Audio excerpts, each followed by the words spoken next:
All right, everybody, welcome to the Veterans Perspective, Episode 2. I'm here with my good friend Zach, who I served with a long, long time ago on an island far away. We're both on the East Coast now. We served together in Hawaii in the submarine force. He is a soon-to-be veteran, it looks like. We'll see.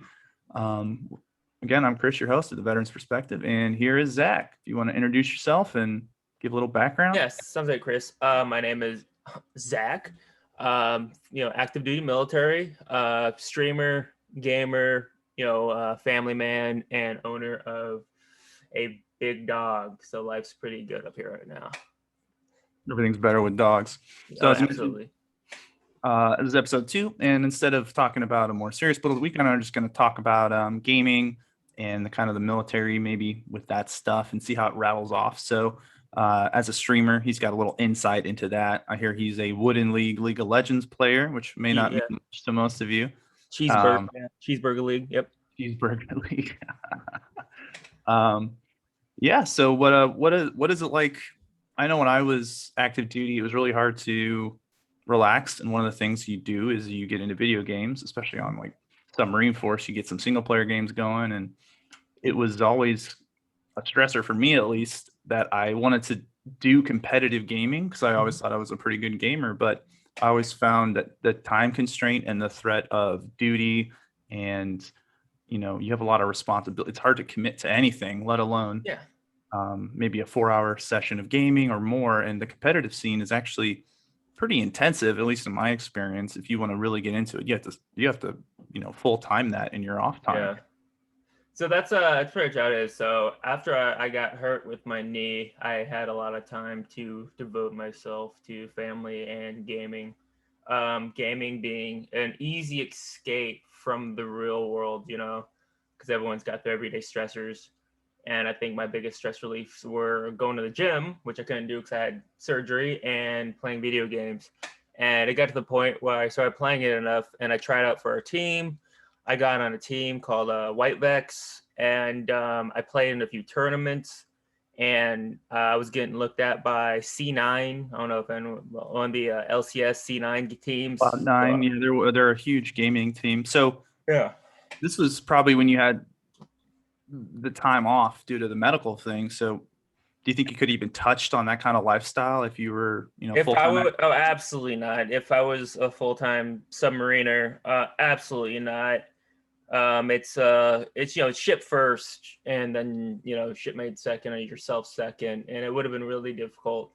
And I think that's one of the disconnects that the Navy has with its personnel is they never really ask what's wrong. They just say do, and they don't ask about mental health and suicides and stuff like that.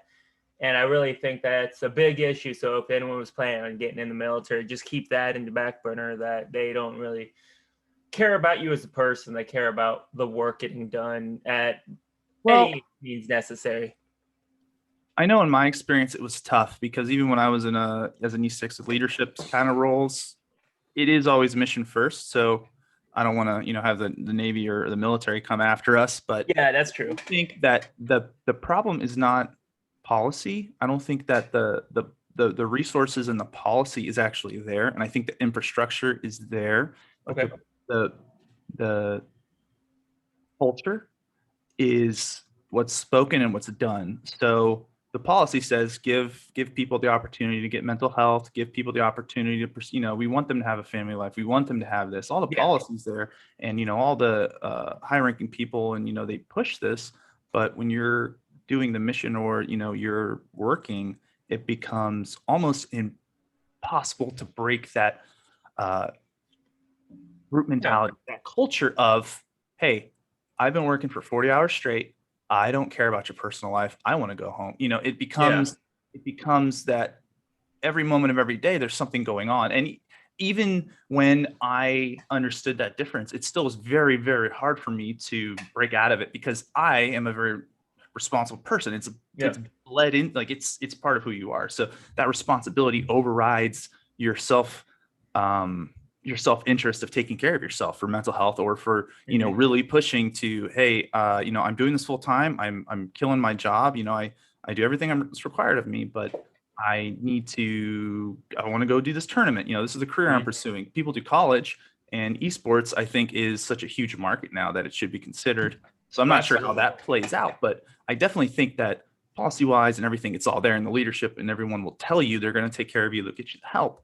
But to tie this into the gaming and the getting the assistance you need for that kind of stuff, I think it is the overbearing responsibility that you're not going to fight for yourself to get that kind of help. And then as you go through the chain, people deal with it at the lowest level first. So I know I wasn't comfortable coming out as weak or needing help for something. No one does. Yeah, that's a stigma that the military has.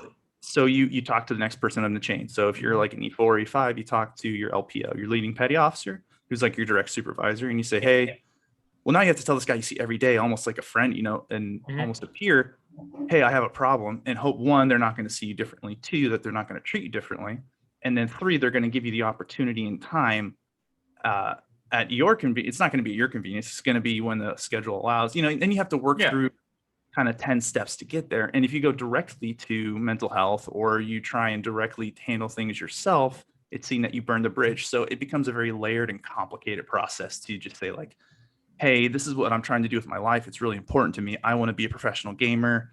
It's my stress relief, and I need to go to this tournament. You put in leave, it gets denied unless you do it like 6 months ahead. And with gaming, that's not even possible.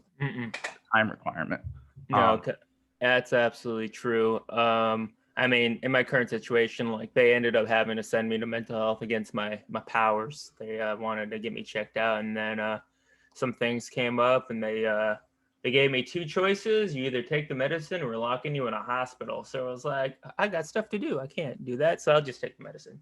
So that's where I'm at right now, being able to do that. And it's, like I said, helping out with gaming. I wouldn't necessarily call it a career, more like a hobby, but I am doing tournaments, and, I'm meeting a lot of really cool people from a lot. That's another cool thing, is much like the military, is you meet a lot of cool people in the military with all different backgrounds. You all got to get together to complete the mission. Same with the video game. No one likes losing. So especially with the competitive attitude people have to it. Yeah. Oh, absolutely. The biggest thing you're going to find when you get out of the military, however you feel like your social structure is, maybe you don't want to hang out with people, but you actually have a really good network of people, and you don't realize how social you are. As soon as you get out, you kind of have to force connections. You're not going to find those. Like, it's work, and it's business, and then actually finding friends and getting out and doing things becomes really complicated. One outlet for me, and is you have a dog, so we use dogs to meet people, and with COVID, it's even harder. So you are forced into a family. But that all gets removed. So unless you move to an area with family and stuff, it's going to be really tough. I think gaming is one of the things that's going to definitely in the future really be an opportunity for more social, stuff, because social health is undervalued, I think. And everyone needs friends, man. Friends make it better. Like, that's an issue we're having up in Connecticut, is we really don't know anybody outside of work, because right?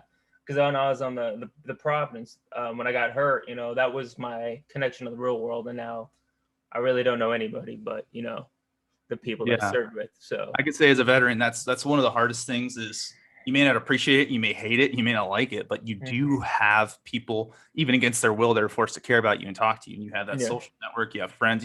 Even talking to people at work actually is a thing you'll miss, because I work from home right now, and it's like, I only talk about work stuff, really. And every now and then some conversations go. If I didn't have, friends outside and stuff and family, it'd be really hard.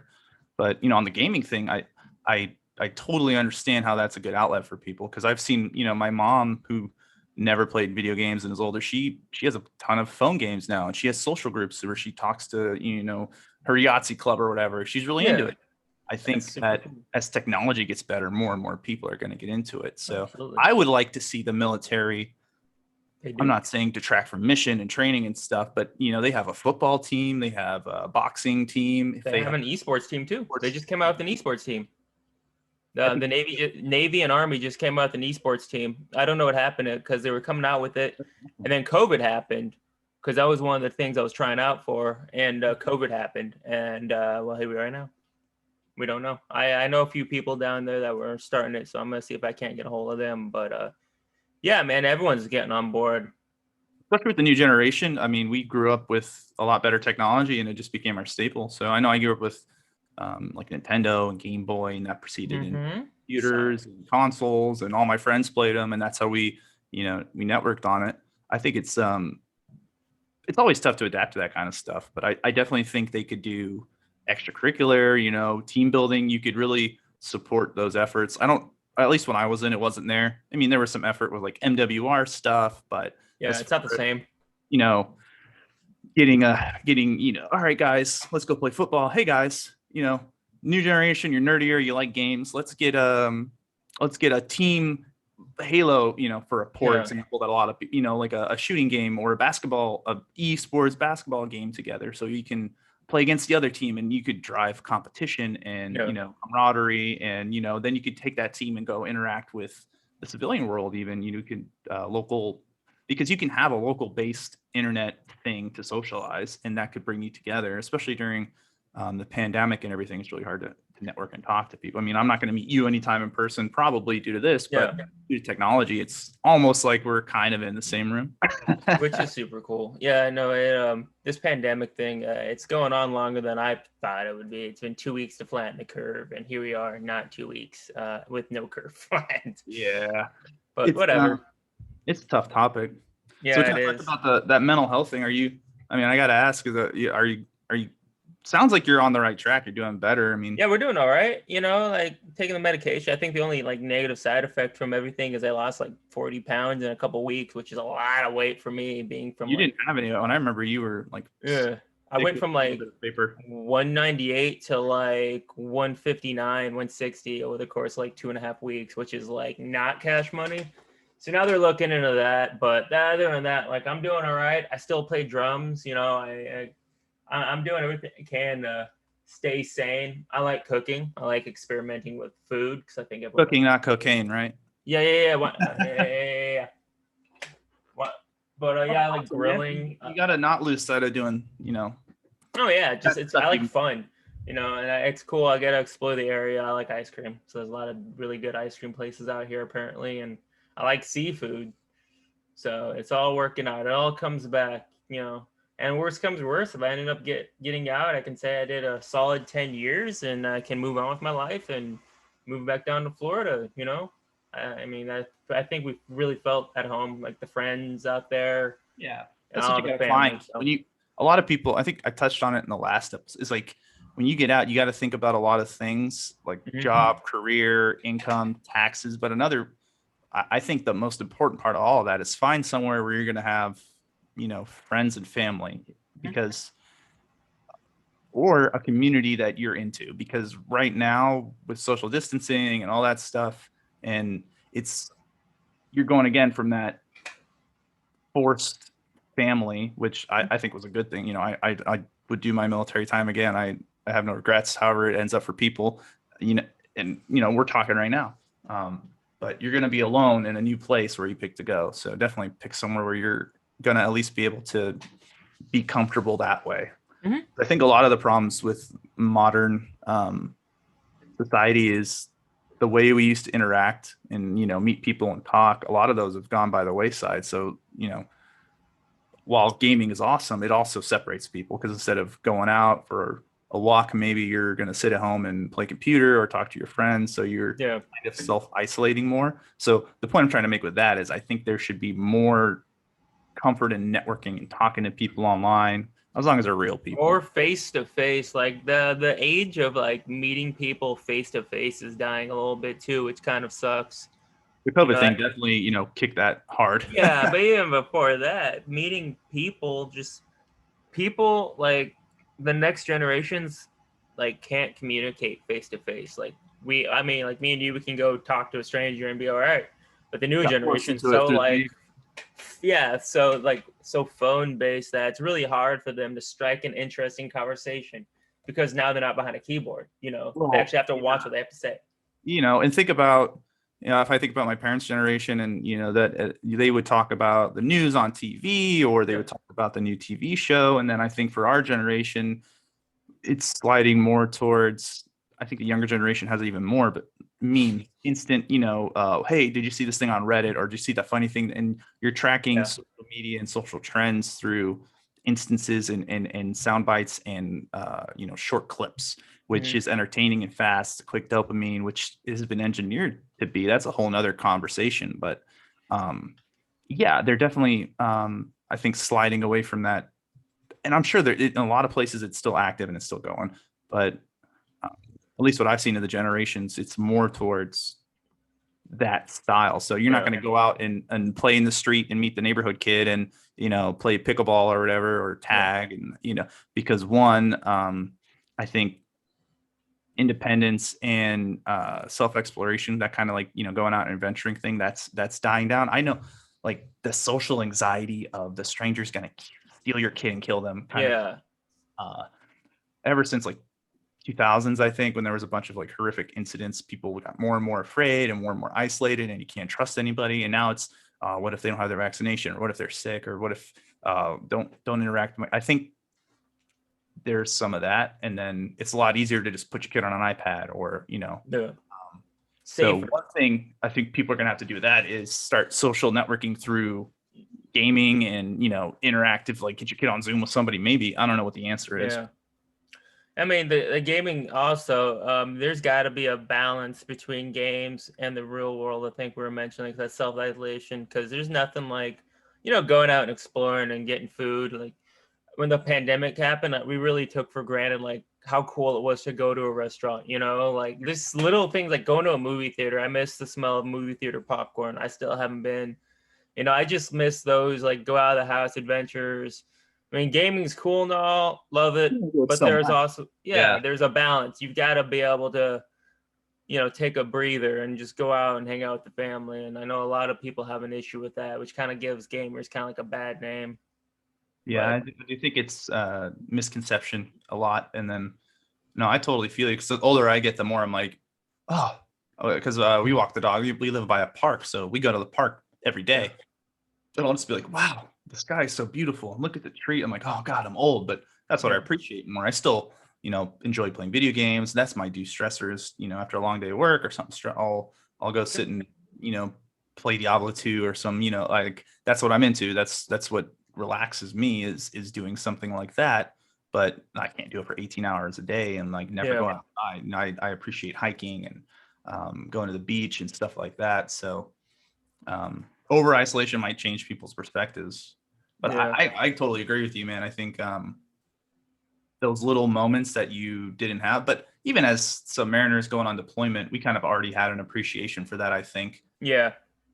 Like more so now, because we're not on deployment right now. We're home, where we should be able to not be locked up. Well, so I had trouble when the quarantine started, because I don't get that. Like, I need to go outside. Yeah. My wife was like, if you don't walk me to the park right now, I'm going to murder you. And I was like, have we been outside too long? I mean, I have sunlight and internet, and I can go eat whatever I want from the kitchen. I'm not locked in the steel tube smelling Zach's farts, and I can only eat what they give me at a certain time. Yeah, it was definitely I think a leg up going into this. Oh, absolutely. I mean, we were training for this moment for a long time, so we're good. We've got this. There ain't nothing here. It's nice though. Like the weather up here it's no more snow, so everything's starting to clear up. So I have a reason to go outside now, and it's not me being snowed into my house. So that's a plus. Yeah, you being in Virginia, you know that. We don't really get snow here. I think we got a little bit, but the weather's been good. Good, man. Yeah, it's good times to get out. So on the gaming thing, we talked a little bit about like mental health, the military veteran side of that.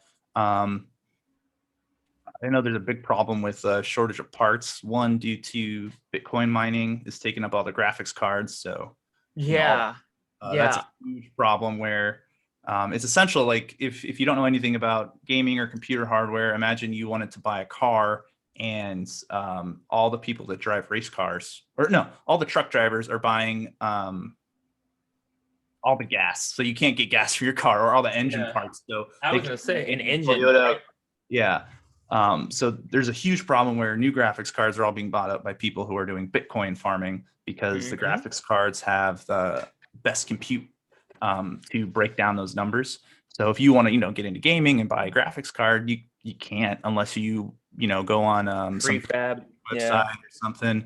or you buy a crappier graphics card or a used graphics card, which you wouldn't really want to do. Like with other things in life, you don't want to buy used components, which sucks because the games are getting so good now, that part of the best story still needs good graphics. And, Oh yeah. you need the right hardware, I think, to immerse yourself in the new technology that's coming out, because it's getting really, really good.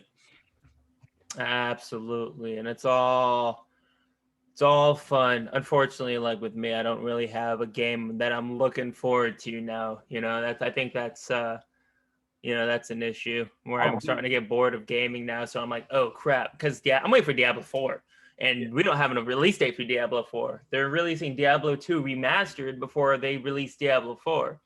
Well, I'm excited about Diablo 2 remastered. I want both. I love that.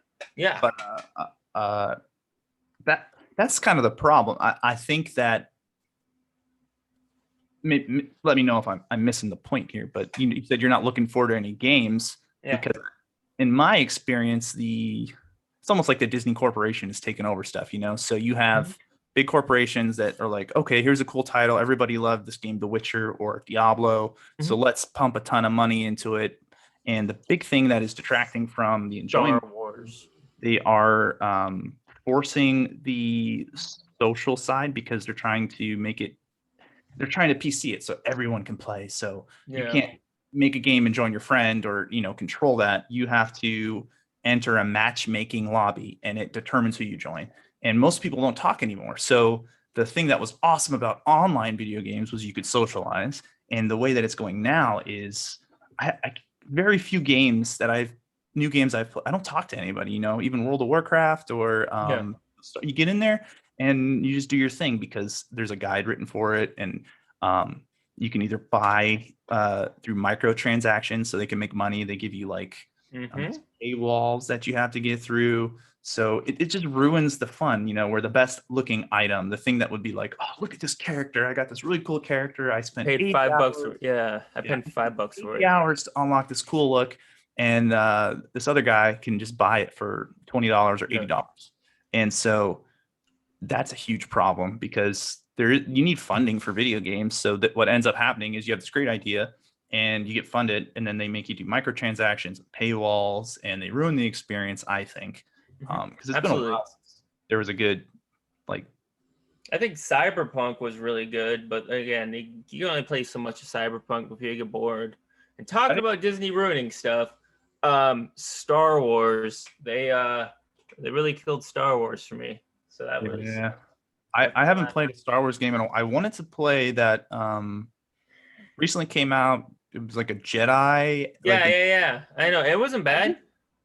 It wasn't great, but it wasn't bad. It existed, That's one thing. You're right. Like, the Disney just has all this money, and they've been screwing up a lot of things. But unfortunately, Godzilla vs. King Kong was absolutely incredible. So, what was incredible?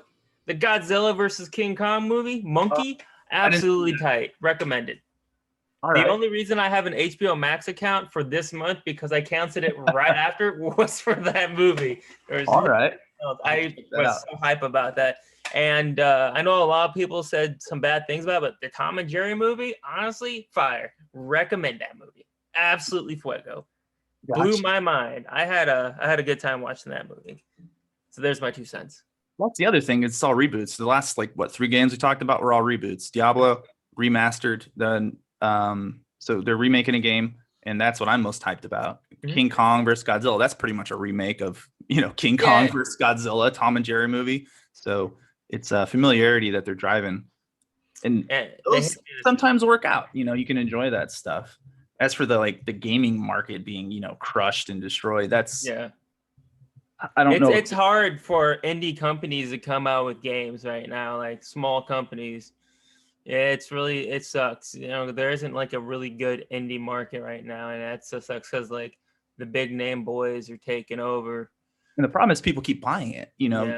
Madden. Madden's been the same game for the last 15 years. FIFA, Call of Duty. They just add more. More. They're called skins in video games, where it's a different look for your character. So imagine a different T-shirt. So you can buy the pink shirt, the blue shirt. If you pay $9.99 a month, you'll get extra points and you can get a free shirt at once. So they find these ways to get you to buy in where Yeah, like new there's content. Like that's how it was when Warcraft. So I got back into World of Warcraft for like a month with the new expansion because it's new, honeymoon phase. Had Mhm. fun, and then after that first month, I was like, this is the exact same thing I was doing when I played Warcraft like 2 years ago. Yeah, And I hate how they make it a login and do your dailies. You know, yeah, so it ugly becomes a job. grinds.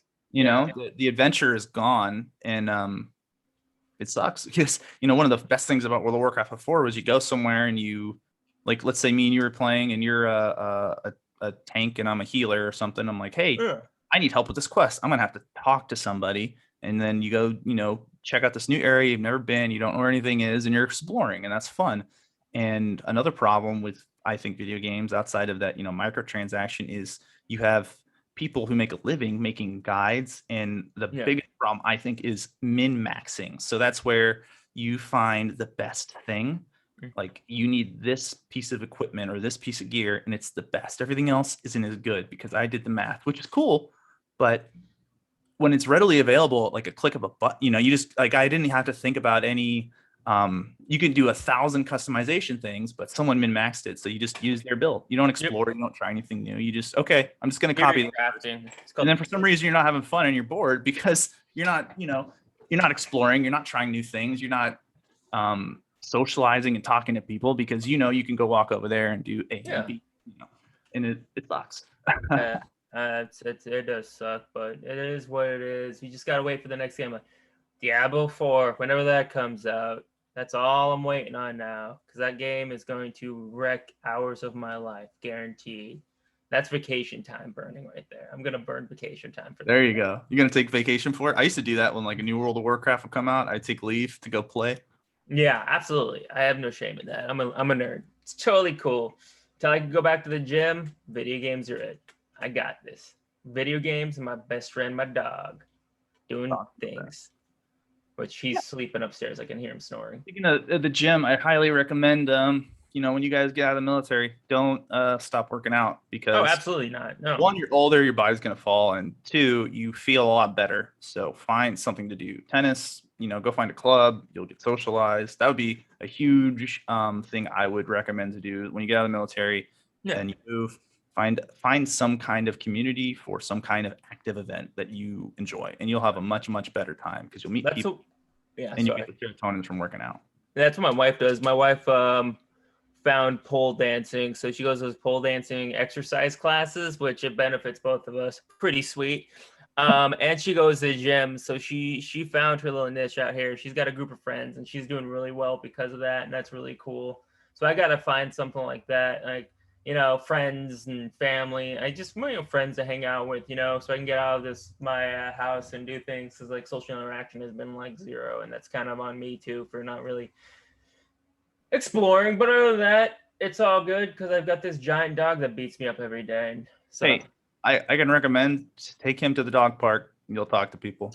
Dog owners always talk to. I have everywhere I've moved since I got out, like we start a dog group. We find the dog park, you meet someone, you start talking, you're like, hey, my dog likes to play with other dogs. Let me add you, and next time you just message me, and if I'm in the area or I'm gonna go, we can meet up. And then you just send a text like, hey, I'm going to dog park, and you start meeting people and talking. Oh yeah. If it's local, you bring a beer or some chips, maybe have we did like dog birthday parties before. So you find your niche, man. You just got to get out there and not be scared to try something new. Because Jameson doesn't really care about dogs. He just kind of lays there. We took him to the dog park a lot in Florida. That dude's like 142, 143 pounds, and he would do a lap around the park and then just fall asleep. Like that was our thing. So we'd spend like an hour and a half there, and about an hour of it was him sleeping and getting licked by other dogs because he's just big and dumb. Awesome. I love him. Yeah, we'll have to get some kind of thumbnail of him for the video. Oh, absolutely. Wow. So we're hitting the 30-minute mark here. Yeah, we talked about a lot. Zach, thanks again for coming on the veterans perspective. Closing remarks. It was a pleasure to be here. If you want to stop by my stream, if you're bored and have nothing else to do at like 8 o'clock at night, I'll drop it. It's Yeah, it's twitch.tv/thatchillbro with 2 O's. Yeah, swing by and I'll make a fool of myself for you. Awesome, man. I will put that in the description below. Cool. So on this video, because I'm not very good at doing the video, Yeah, I'm not good on at the anything. bottom, there will be a link to his Twitch channel. So go check it out. Give him at least a like or follow. I'm pretty sure he'd appreciate that. Oh, absolutely. That'd be awesome. Bye, man. What Well, are you going to be playing? Man. Well, I'm currently grinding League of Legends right now, just trying to get better at that. I know Sunday our tournament is actually going to be streamed and broadcasters and all that jazz. All right, that's it. League of Legends and Apex Legends. But that's it, my man. All right. So if you're into video games or you're interested, you've heard of League of Legends. It's a 5 versus 5 team fight game with lane pushing. So you might want to look into that. And Apex Legends is another popular game at the time. That one is a survival where you get a gun and a team of like 2 to 3 people, and you try and survive while the world explodes and people shoot at you to the end. And then if you win, you get imaginary points and can buy a cool skin. Yep, that's it. So once again, thanks for being on the Veterans Perspective. If you want to come on as a guest, we can talk about whatever you're into, from video games to political topics like minimum wage, or like the first episode, or medical coverage like our next episode. So this is episode 2 of the Veterans Perspective. I'm Chris, your host, and this was Zach. Thanks again. Take care, everybody. Bye.